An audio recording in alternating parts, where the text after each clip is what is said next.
என்னம்மா கண்ணு ஊட்டிக்கிட்டு இருக்குது, நீ இப்படி கபடி ஆடுறவளாட்டம் இந்த ஆட்டம் போட்டுக்கிட்டு போறேன்னு தானே பார்க்குறீங்க. பால் கறந்து பல வருஷமாச்சுங்க. கிட்டத்தட்ட 7, 8 வருஷத்துக்கு மேல ஆச்சுங்க. காலேஜ் முடிச்சு வேலைக்கு போனா, அப்புறம் கல்யாணம் ஆச்சு. அதனால அடுத்தாரு பக்கம் ஏதோ அவசரத்துக்கு தவிடு தண்ணி வைக்கிறதுக்கு மட்டும் தானுங்க போனது. பால் கறக்கிற வேலைக்கெல்லாம் போனதே இல்லைங்க. இன்னைக்கு கறக்க வேண்டிய சூழ்நிலையே போச்சுங்க. அம்மா தாங்க எப்பவுமே கறப்பாங்க. அம்மா ஒரு அவசர வேலையா வெளியூருக்கு கிளம்பிட்டாங்க. அப்பாவ கேட்டதுக்கு கண்ண ஊத்திருக்கலாம் சாமி, நம்பனால முடியாதுன்னு சொல்லிட்டாங்கங்க. தயிருக்கு என்னங்கப்பா பண்ணுறதுக்கு வேணா கடையில் வாங்கிக்கலாங்க. நம்மனால கடையில் வாங்குற தயிர்லாம் சாப்பிடவே முடியாதுங்க. ஏன்னா நாம்ப மெயின் டிஷ்ஷாவே தயிர் வச்சு, சைட் டிஷ்ஷா காய்கறி வச்சு சாப்பிட்ற ஆளுங்க.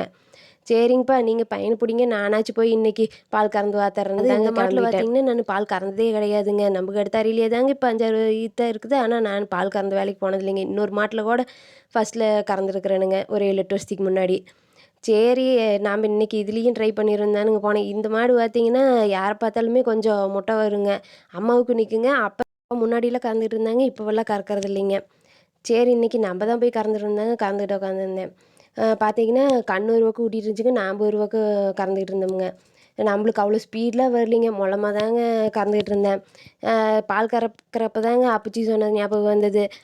பொம்பளை பிள்ளைங்க எதையுமே முடியாது, தெரியாதுன்னுலாம் சொல்லக்கூடாது. எந்த சூழ்நிலையிலயும் எதா இருந்தாலும் கத்துக்கிட்டு அத செய்யணும்னு சொல்லுவாங்க. கம்ப்யூட்டர் வேலையா இருந்தாலும் செய்யணும், களை வெட்டுற வேலையா இருந்தாலும் செய்யணும். அப்பதான் எந்த சூழ்நிலையிலயும் முன்னேறி வர முடியும்னு சொல்லுவாங்க. அப்ப பால் கறக்கிறப்ப தானே தெரிஞ்சுது.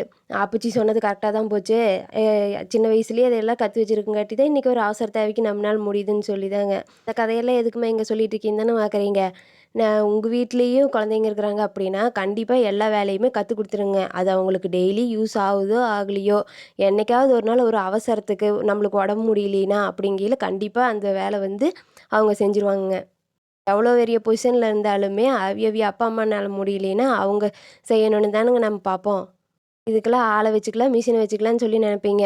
1 நாள், 2 நாள் தேவைக்காக மிஷினுக்குலாம் எங்கேங்க போறது? நம்மளுக்கு தெரிஞ்சா நாமளே கறந்துக்கலாம் இல்லங்க. நான் இன்னைக்கு அளவா ஒரு 3/4 லிட்டர் கறந்துக்கிட்டு வந்துட்டேனுங்க.